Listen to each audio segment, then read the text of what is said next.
Estaba estudiando estaba en la Escuela Superior de Ingeniería y Arquitectura, en la ESIA.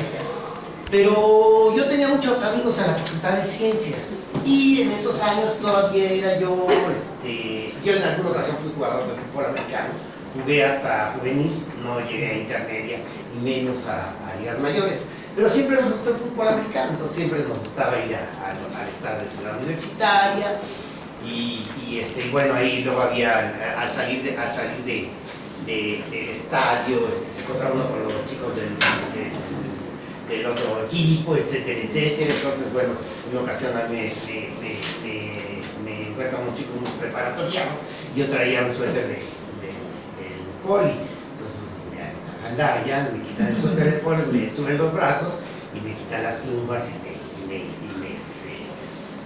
me hacen un pequeño asalto, ¿no? Así, y bueno, en ese ambiente yo formé parte de los gentes que íbamos a animar al equipo del Politécnico.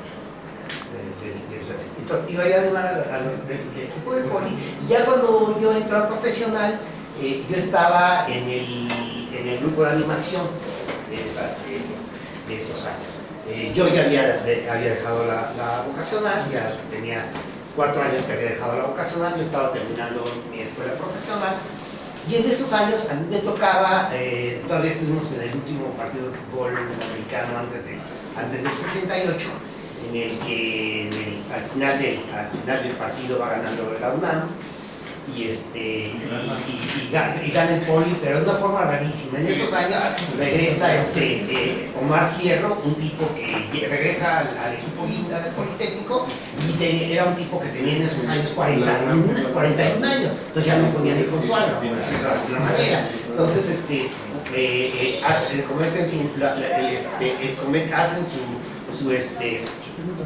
anota la UNAM y después le toca jugar al Politécnico en los últimos segundos de que termine el partido. Está el estadio universitario está iluminado ilumina uno papeles, etc. Y está toda la parte universitaria iluminado porque está terminando el partido y nosotros apagados con cara todas alargadas y en ese momento en que hace la primera jugada y la primera jugada se pierde el balón y hacen una segunda jugada y le entregan el balón a Omar Fierro. Le entregan el balón más o menos en la yarda 30-35 y desde esa posición, desde su campo, empieza a correr hacia el otro lado. Y empieza a correr así de una forma rarísima y llega a las diagonales de la UNAM, se cae así con el cuerpo dentro y anota el punto. Bueno, fue la locura de ese día. Y ese día porque salí y me quitaron el suéter pero ese día fue cuando más se volvió así como muy muy animado, había una gran efervescencia, ¿no? en esos años. Al año siguiente, que es el 68, yo siendo estudiante de arquitectura tenía mucho trabajo, etcétera, etcétera, pero como yo había hecho durante todos los años anteriores, yo había estado coordinando a los grupos de vocacional para que un grupo de chicos de las distintas vocacionales, a mí me tocaba darle 2 boletos para que entraran al estadio. Entonces yo conocía a los distintos grupos, a los de la vocacional 2, a los de la vocacional en la que yo estuve, a los de la vocacional en la 4, pero no una que está aquí, estaba en el centro de la ciudad, estaba en la calle de Allende, estaba en Allende y Belisario Domínguez. Ahí todavía hay instalaciones del Politécnico. En esos años estaba yo y bueno, en una ocasión por ahí teníamos a unos chicos que se quedaban año con año y les decíamos los 620, ¿no? Porque en aquellos años la estación 620 decía la música que llegó para quedarse, eso para quedarse ahí. Y en el Poli eso no era fácil, en el Poli al tercer año ya uno estaba dado de baja, no era posible seguir estudiando por distintas circunstancias. Entonces yo coordinaba los grupos de las vocacionales para que entraran al estadio de fútbol cuando estaban los partidos. Estábamos en esos años y estos chicos, la vocacional 2 en ese año estaba en la calle de Torcha. Si conocen la plaza de la Ciudadela, pero es a las 5, ¿no? No, déjame decirte, justamente es el problema. En la calle de Tolsá estaba la vocacional 2, Tolsá. Y la 5 es la que está frente al parque, frente a la ciudadela propiamente hablando. Es un sí, porque antes ahí era la Escuela de Artesanías y Bellas Artes, ¿no? No, bueno, esa fue la primera escuela. Aquí está la plaza de la ciudadela y esta es la calle de Tolsá. Y aquí hay un edificio que actualmente es la Comisión de Administración de Recursos del Politécnico, es la COFA. Pero en aquellos años era la vocacional 2. Ahí estaba la vocacional 2. Y de este lado estaba la vocacional 5. Esta siempre ha estado ahí desde muchos años atrás. Este edificio originalmente fue de la Escuela de Artes y Oficios, que fue después la Escuela Superior de Ingeniería y Arquitectura, que la creó el arquitecto Horman. El arquitecto Horman crea esa y bueno, ya después se hace un primer edificio en Santo Tomás. Pero en Santo Tomás viene el terremoto de los 57 y el terremoto del 57 lastima estos edificios y entonces decide que se va a hacer el cambio a Zacatenco. En esos años yo estaba estudiando primaria. En el 57 estaba yo en cuarto de primaria. Entonces, bueno, la vocacional 2 está aquí y la 5 está acá. Entonces, por ejemplo, en esos años ya el poli se había dividido ya no era el Politécnico, sino el equipo blanco y equipo guinda. Y el blanco eran los cheyennes, y los de la vocacional 2 eran los cheyennes, eran del grupo de los cheyennes, desde juvenil eran cheyennes. Yo jugué fútbol en la vocacional 3 y éramos los fogoneros, y después jugué fútbol en la vocacional 4 y éramos los jaguares. Y en fin, bueno, esto es por mi pasión por el fútbol americano. De mi pasión por el fútbol americano ya viene julio del 1968. En julio del 68 están los chicos de la vocacional 2 y ellos tenían como gentes con las que compartían su ambiente, una pandilla que eran los arañas. Les decían, eran los pandilleros que les decían los arañas, pero los pandilleros y los arañas y los chicos de la vocacional 2 siempre tenían conflictos, sobre todo porque de este lado existe una escuela de chicas, la Sor Juana Inés de la Cruz. Entonces estos chicos de la vocacional 2 les gustaban las chicas de la... ¿Es la que está enfrente de la biblioteca? Exactamente, esa, era de chicas.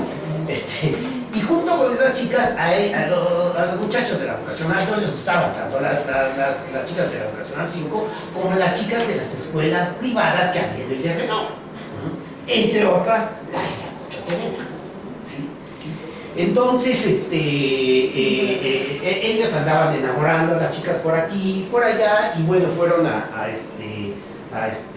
supuestamente a cortejar a las chicas de la Isaco Choterena. Entonces se comenta que los chicos de la Isaco Choterena se molestaron y fueron a bronquear a los chicos de la vocacional 2. Eso es lo que yo supe. Yo nunca estuve en ninguno de los conflictos. Fueron 3 días consecutivos que hubo conflictos entre los de la vocacional 2 y los de la Isaco Choterena. No creo que hayan hecho eso los de la Isaco Choterena. Los de la Isaco Choterena eran chicos de una escuela privada. Los chicos de escuelas privadas son más fresas que la de calzada. No creo que ninguno de ellos haya tenido los pantalones suficientes para ir a bronquear a los de la vocacional 2. Y menos una parte de los chicos de la vocacional 2 eran jugadores de fútbol americano. Entonces son chicos que saben muy bien una bronca de ese tipo, lo que significa. Entonces, no creo que los de Isaco Choterena iban a ir a echar bronca a los de la vocacional 2, pero se supone que ocurrió. Lo peor de que ocurrió es que los chicos de la Isaco Choterena, cuando fueron a bronquear a los de la vocacional 2, iban uniformados como si fueran del Servicio Militar Nacional, de caqui, iban vestidos de caqui. Entonces, uno de esos días, en uno de los conflictos, aparecen los granaderos y aparentemente reprimen el pleito entre los de la vocacional 2 y los chicos estos uniformados que se supone que eran de la Isaco Choterena. Pero se portan los granaderos tan violentos, los chicos de la vocacional 2 parece que ya se van, no sé qué lío hacen. El asunto está en que los granaderos, en lugar de seguir reprimiendo a las de la vocacional 2 que estaban en Tolsá, decidieron meterse a la vocacional 5. Y los de la vocacional 5 no se metían absolutamente con nadie. De ahí mi esposa estudió en la vocacional 5 exactamente en esos años. Y ella era una chica, pues al margen, o sea, ella no quiere saber nada de nada. O sea, ella tiene vista, vive bien su vida, ¿para qué meterse en bronca? No tiene ningún sentido. Igual que ella, varios de sus compañeros estaban estudiando ahí para administración de empresas, para contaduría. Los que son un poquito más radicales son los de economía, entre los que estaba el famoso Cedillo. Cedillo, esa foto me parece que es Cedillo, que está, es una gran mentira, seguramente que no es Cedillo, o sea, no tiene caso. El asunto está en que los granaderos ingresan a la vocacional 5 y mi esposa estaba en esos años en clase, entonces abren la puerta de atrás, que era la única que estaba cerrada. Normalmente salían hacia la ciudadela, en esa ocasión les permitieron salir por la parte de atrás y finalmente lograron abrir la puerta, que si no los hubieran lastimado los granaderos, porque entraron muy violentamente. Entonces, en esa situación pues hubo un gran disgusto de la comunidad politécnica, y los primeros que abanderaron la comunidad politécnica fue una organización que se llama la Federación Nacional de Estudiantes Técnicos. La Federación Nacional de Estudiantes Técnicos administraba a los estudiantes técnicos de todo el país involucrados en las escuelas técnicas a nivel nacional. Y era una confederación juvenil del Partido Revolucionario Institucional. Entonces muchos eran priistas, pero mientras que había esos priistas, teníamos una historia un poquito más vieja, que data de los años 50, en los que teníamos el internado del Politécnico. Y en el internado del Politécnico se recibían a los estudiantes que venían de provincia, pero ese internado se fue corrompiendo, y decidieron expulsar a los estudiantes ahí, y hubo una primera expulsión, ya ahora actualmente la Escuela Nacional de Ciencias Biológicas. Bueno, con el lío de la entrada de los granaderos a la vocacional 5, la Federación de Estudiantes Técnicos decide hacer una marcha para protestar contra el gobierno por la intromisión de los granaderos en la vocacional 5. Entonces, el gobierno del Distrito Federal les autoriza la marcha, pero no al día siguiente de que fue la incursión, sino 2 días después, el 26 de julio. Y el 26 de julio también se celebra el asalto al cuartel Moncada en Cuba.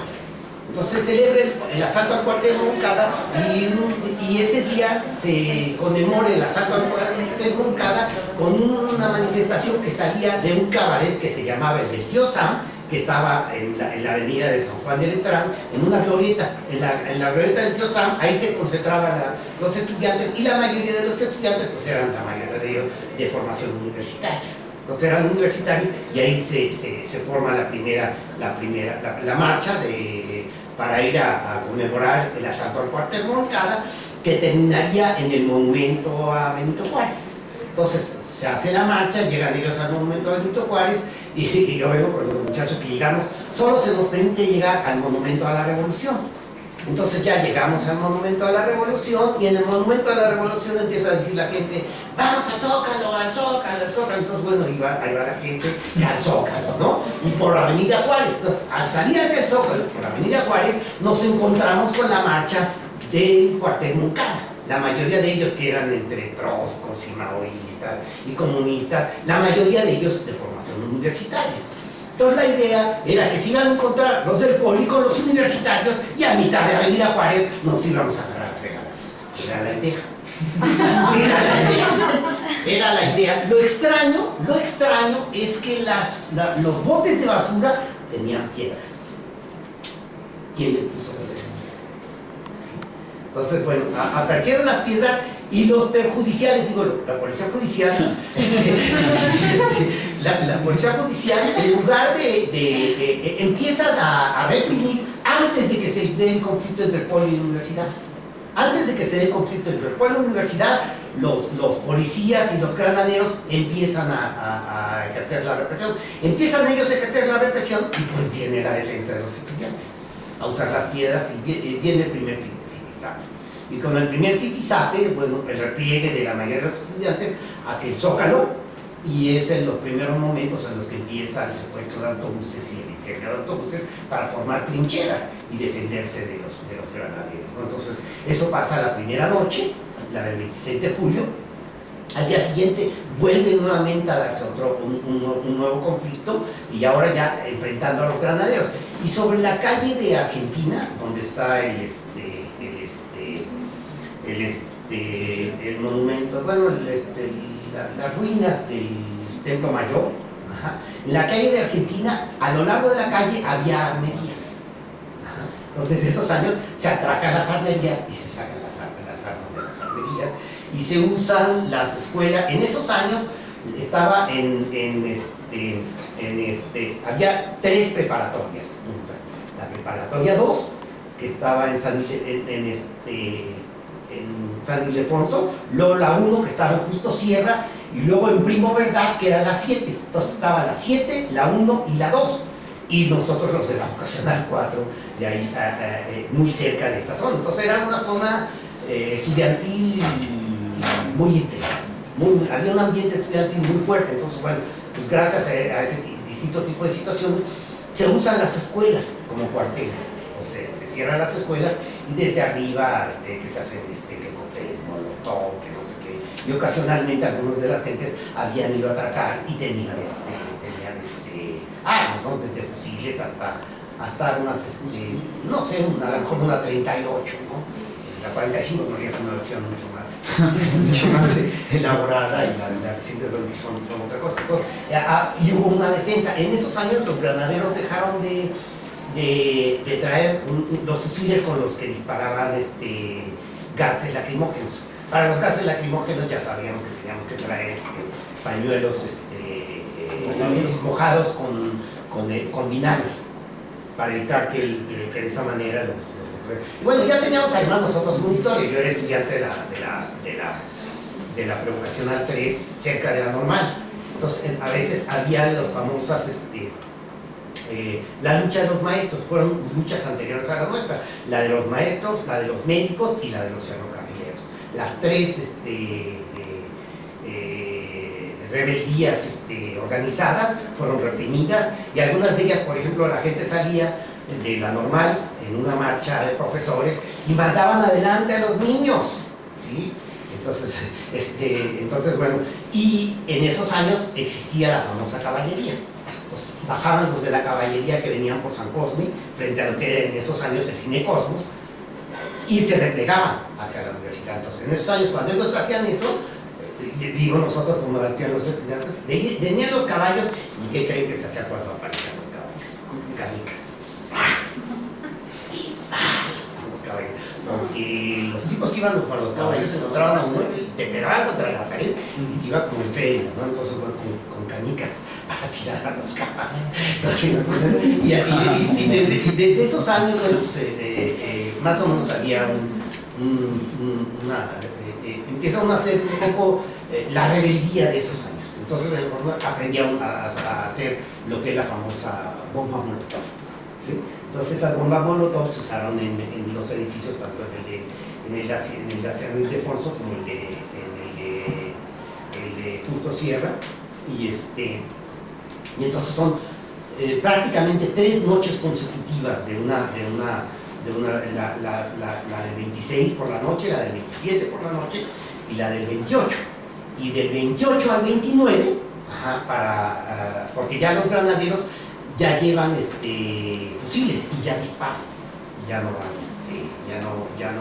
ya no son bombas, ya empiezan a disparar. Entonces,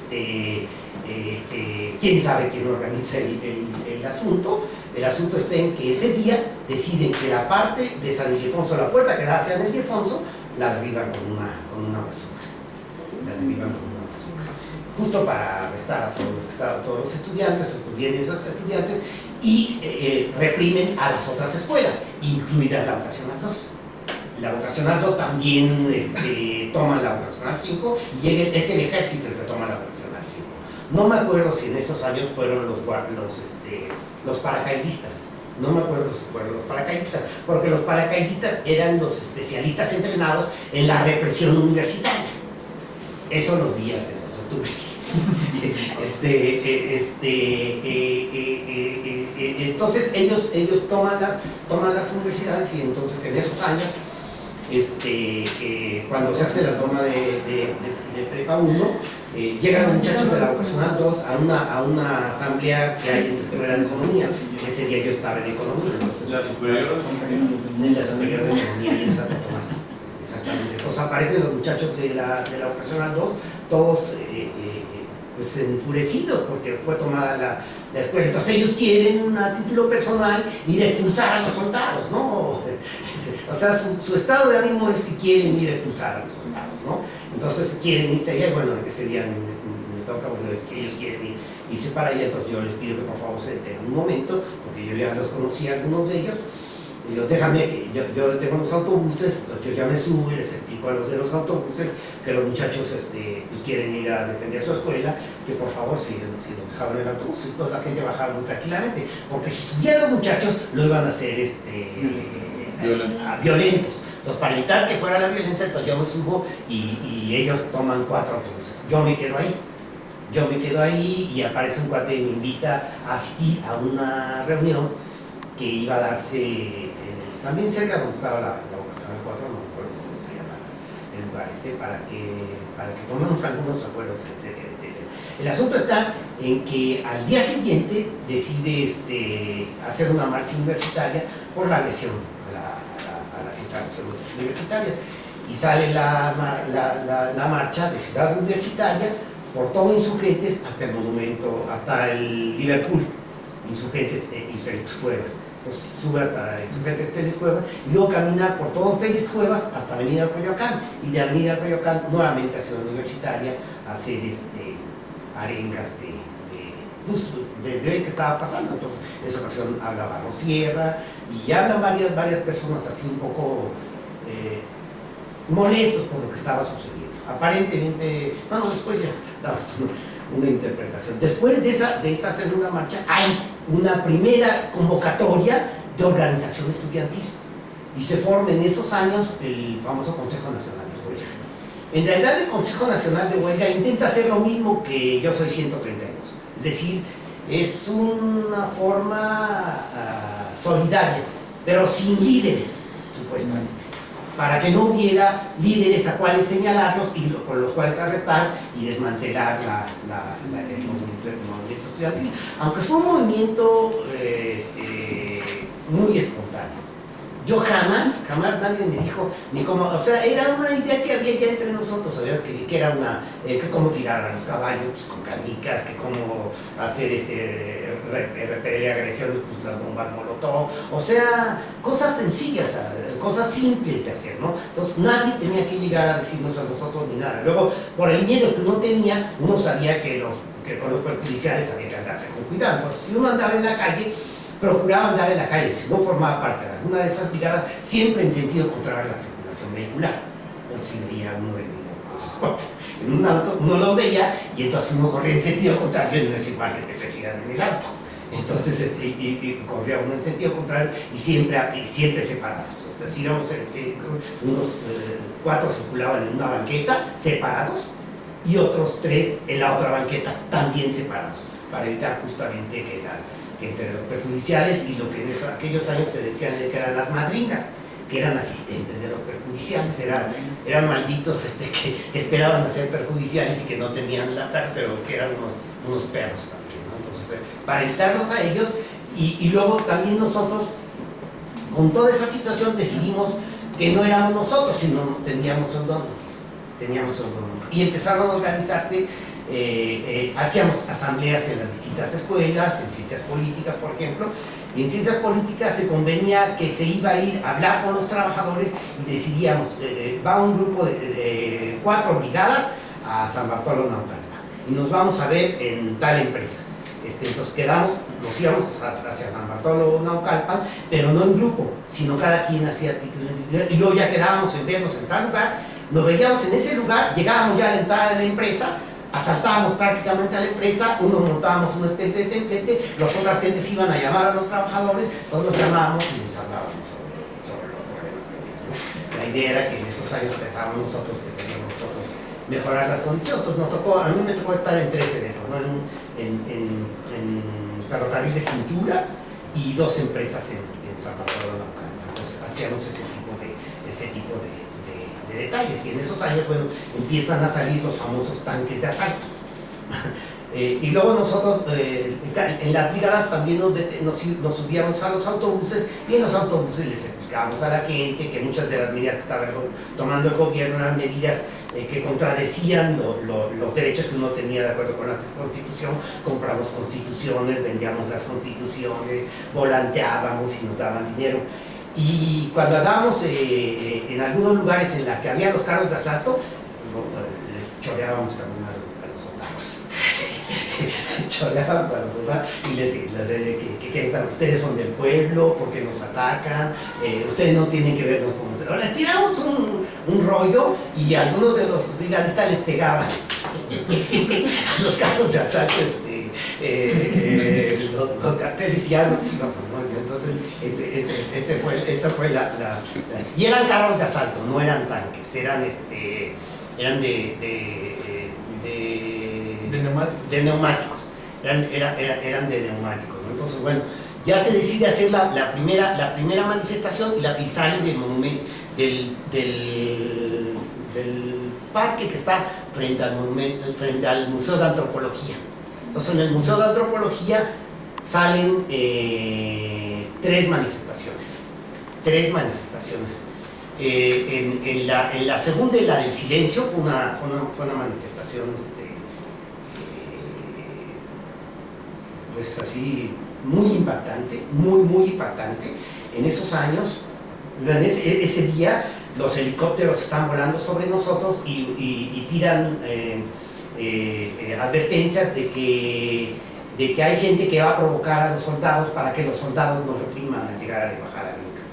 Entonces, la embajada gringa estaba totalmente resguardecida por carros de asalto, más los soldados que estaban de frente, y no eran paracaidistas porque no tenían el emblema blanco, Entonces, nos empiezan a dar eso. Entonces, de lo que queremos, de lo que procuramos cuidar, es que no se meta nadie extraño en ninguna de las escuelas que va marchando. Entonces, para que no se meta nadie extraño en ninguna de las escuelas, nos tomamos todos brazo con brazo, y ya nos conocemos, y con lazos alrededor. Y eso también lo hicieron ahora en el Chosoli 132, eso lo hicimos en aquel momento. En ese momento íbamos nada más. Y ese día la idea es que nosotros queríamos que el gobierno tuviera un diálogo con los representantes estudiantiles, y decidimos instalar un plantón en el Zócalo. Ese día de la marcha del silencio, decidimos instalar un plantón en el Zócalo. Entonces ya llegamos al Zócalo, ya se montan algunas tiendas, ya se prepara todo para pasar la noche.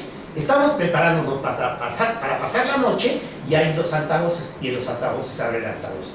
Ustedes ya hicieron su manifestación, les pedimos por favor que desalojen el Zócalo una vez, una segunda vez, y en la segunda vez del Palacio Nacional aparecen los soldados al frente, y salen de Corregidora y de Moneda también carros de asalto, y todos los carros de asalto y los soldados se forman frente a nosotros, y nos vuelven a decir una tercera vez. En el tercer momento que lo dicen, los soldados empiezan a avanzar sobre nosotros y empiezan a pegarnos con las culatas de los fusiles, y están cerradas todas las calles, solo podemos salir por Madero. Entonces nos van presionando, y ya salimos por Madero. Una chica que estaba delante de nosotros le vuelve a gritar el mismo rollo: todos somos mexicanos, ustedes son mexicanos. Nosotros estamos seguros que esos cuates ese día se los habían pegado súper, pero no, porque iban muy cuentes. La chica esta se acerca y les dice eso, y uno de esos, ¡ay! Tuvimos que jalar, si no le hubieran pegado en la cabeza con la culata, ¿no? Entonces, bueno, ya después de que ocurre eso, bueno, pues ya nuevamente tomamos autobuses y todos nos concentramos en Ciudad Universitaria a ver pues qué medidas habría que tomar. Lo primero es que habría que decir lo que nos había pasado la noche anterior, y que sepan lo que nos había pasado la noche anterior. Y mientras que nosotros queremos que ellos se enteren qué pasó la noche anterior, el gobierno decide hacer una marcha de burócratas en defensa del propio gobierno.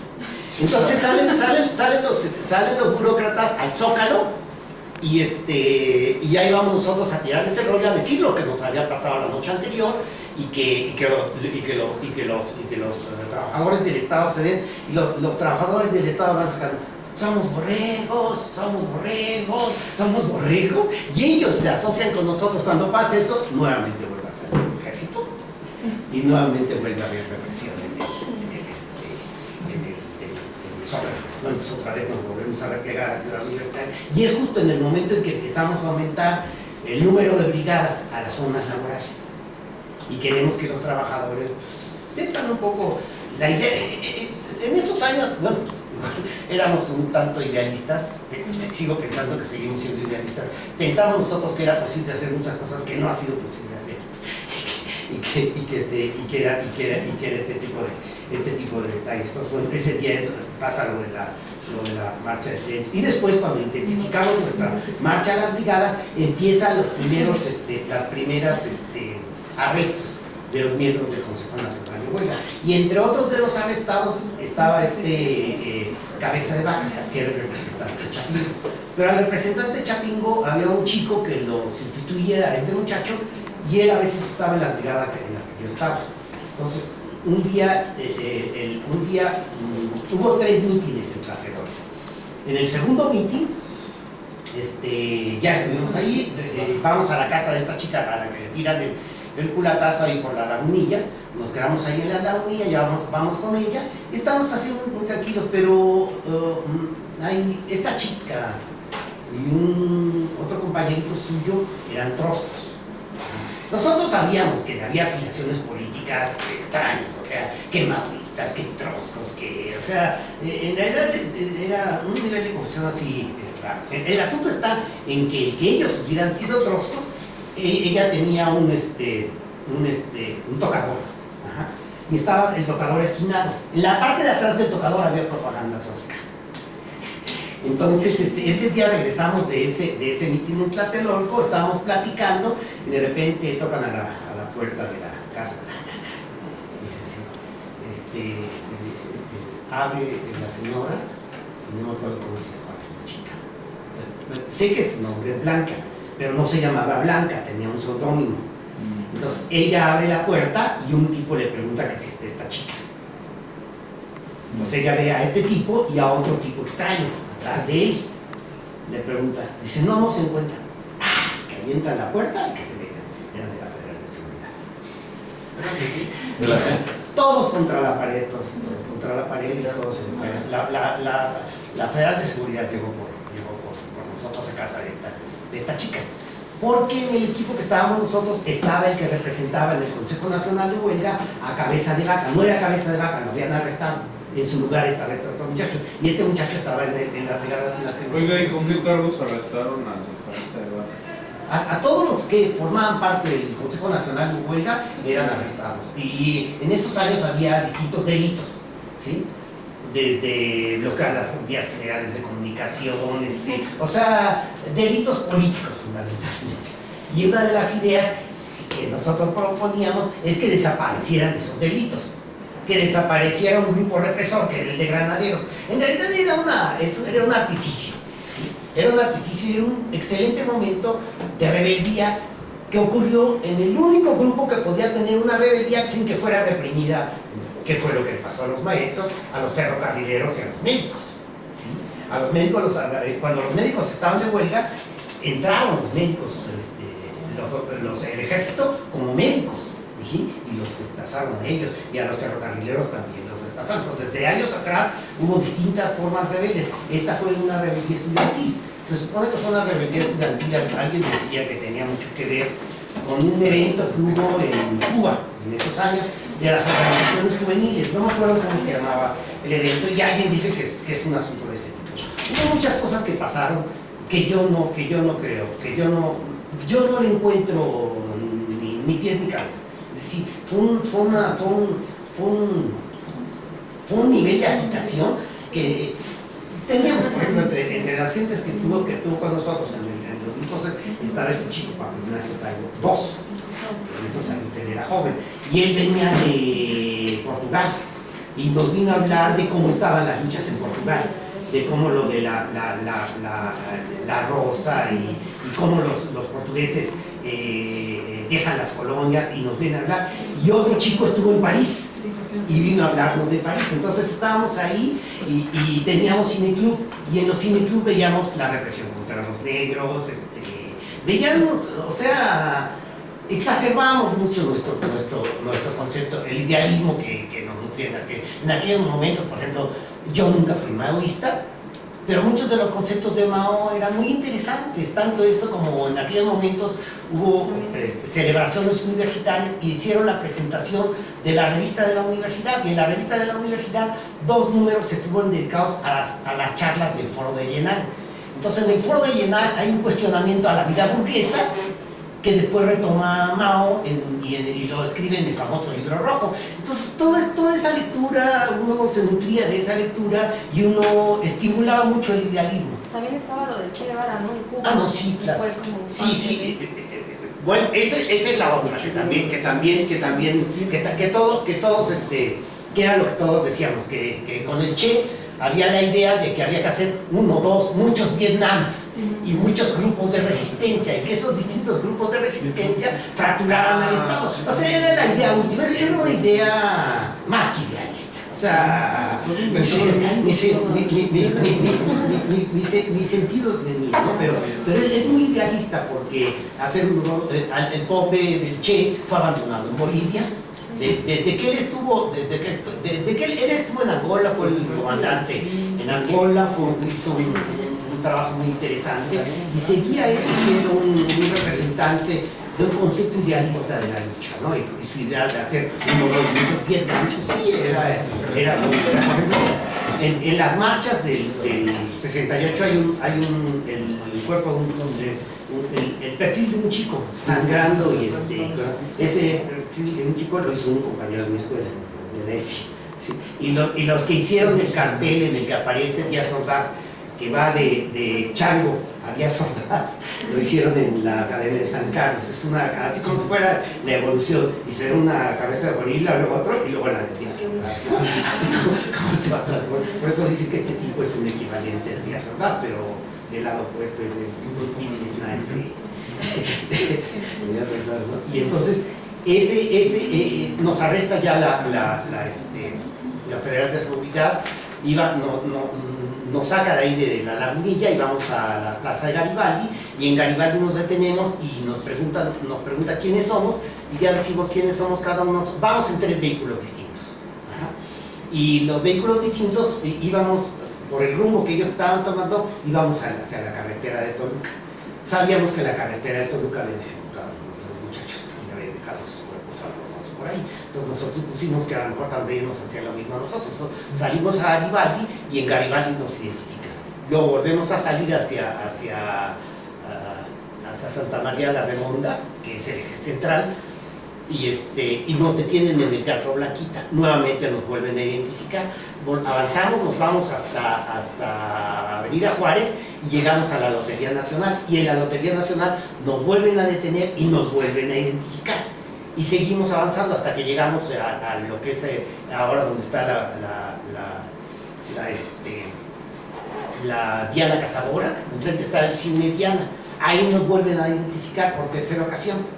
Entonces ya quién sabe qué ideales dan, y entonces ya se regresan los vehículos y nos llevan allá 20 de noviembre. Al final del 20 de noviembre hay unos separos, y nos meten allá en esos separos. Estuvimos 3 días. 3 días, y no nada más estuvimos 3 días, a cada uno de nosotros nos interrogan, y nos preguntan que quién es el líder del grupo. No había ningún líder, todos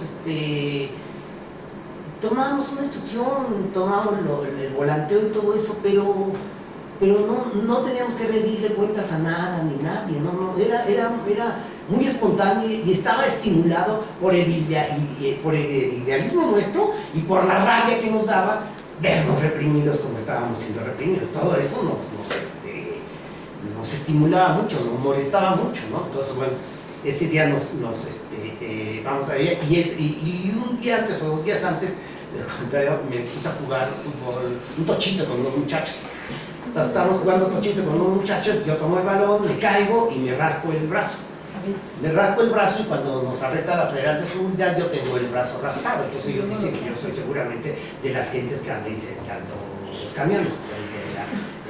Cuando se hacen las primeras trincheras en el centro. Entonces, y uno de ellos hace así, yo no sé, yo no vi si apagó el cigarrillo, no vi nada, tomo el cigarrillo y me lo coloca sobre la herida.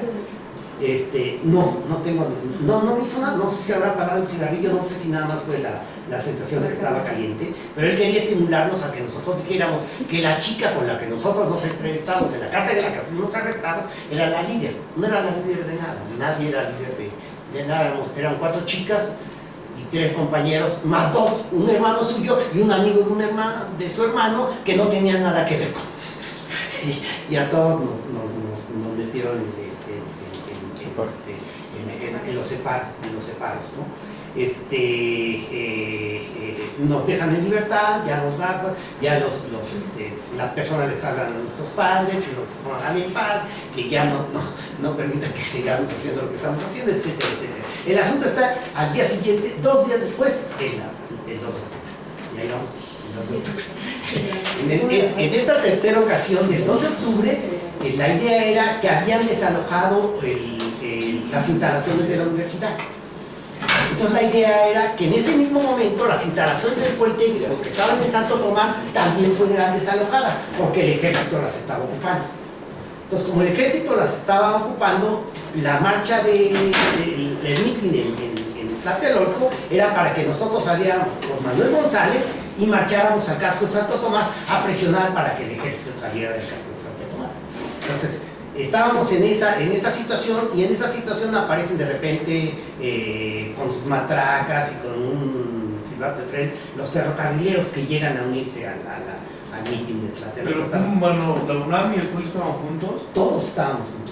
El Consejo Nacional de Huelga estaba constituido por gente de Chapingo, por gente dicen que nada más se ocurrió en el DF, no es cierto. En aquellos momentos las escuelas de agricultura, estaba la escuela Hermanos Escobar, que era de Ciudad Juárez, también estuvo con nosotros, y varias de esas escuelas en esos años eran militarizadas. Entonces ellos tenían una formación pues más o menos entonces ya llegan los ferrocarrileros y ya nos advierten que porque como estamos rodeados por el ejército no va a salir la marcha a pedir que salga el ejército del casco de Santo Tomás, entonces que se suspende la marcha. Entonces están diciendo ellos eso cuando aparecen las luces de Bengala y nosotros y vemos que hay un ajetreo en el tercer piso donde están los del Consejo Nacional de Huelga. Los del Consejo, vamos a salvar a los del Consejo. Empezamos a salvar a los del Consejo y ya a espaldas de nosotros estaban los soldados. Pero estaban en Tlatelolco. En Tlatelolco. Ya estábamos en pleno mitin de Tlatelolco. Entonces estaban atrás de nosotros los paracaidistas por la estampa que tenían aquí. Entonces, y empiezan del tercer piso a tirar hacia nosotros. Y los soldados empiezan a tirar a los del tercer piso. No sabían ellos que eran parte del mismo plan. No lo sabían. Ni sabían ellos eso, y menos sabían. Y se supone que el que comandaba al grupo que estaba sobre Tlatelolco era el mismo general que se encargó de reprimir otras escuelas, Toledo. A él lo hieren en el 2 de octubre. Pero lo hieren entre ellos mismos, se disparan entre ellos. Porque no hay una estructura ordenada de aquí. Entonces los soldados cuando empiezan los disparos así fugaces, los soldados nos dicen al suelo, entonces bueno, ya nos tiramos al piso, pero siguen los disparos así, hasta que empieza. Cuando empieza el pues que nos vamos a quedar aquí, ¿no? Entonces empezamos a caminar en tierra, a arrastrarnos, y nos vamos hacia Manuel González, donde no había nada, y por ahí logramos salir. Entonces, en esa ocasión yo fui a ese mitin con un primo de Carlos Salinas de Gortari, que actualmente tiene una escuela de gastronomía que está aquí en Coahuila y cerca del monumento, de las tiendas Sears. ¿La que está ahí en el Parque México? No es una que está en Coahuila, cerca de Sears. De aquel lado. No, ese es bueno, este muchacho, íbamos él y yo ahí, no fue con nosotros su hermano también forma parte de esto. Y su hermano dice, es que yo ya sabía lo que iba a pasar, nadie sabía lo que estaba pasando, nadie sabía nada, ¿no? Y él nada más era su primo, bueno, con él estuve, yo ya salimos de ahí, e iban 3 chicas con nosotros y ellas estuvieron internadas en un lugar de monjas. Entonces saliendo de ahí decidimos ir con las monjas pues, un poco a tranquilizarnos, ¿no? Entonces, bueno, y eso fue lo que pasó. Y después de eso,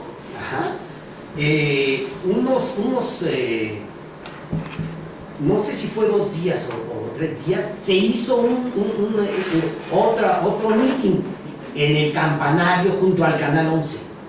Junto al Canal 11 había un campanario, entonces decidimos hacer un último esfuerzo. Se hizo ese y de repente aparecen atrás de nosotros, antes del inicio de la Olimpiada. Antes del inicio de la Olimpiada. Entonces, bueno, y eso quería yo comentarles, ¿no? Yo viví mucho. Y ya empecé a escribir en algún momento, pero hay tantos que han escrito tantos que aquí me interesa, ¿no? Los hago ustedes víctimas de mis confesiones y bueno, me tocó estar en la Plaza de las Sepulturas en esa ocasión.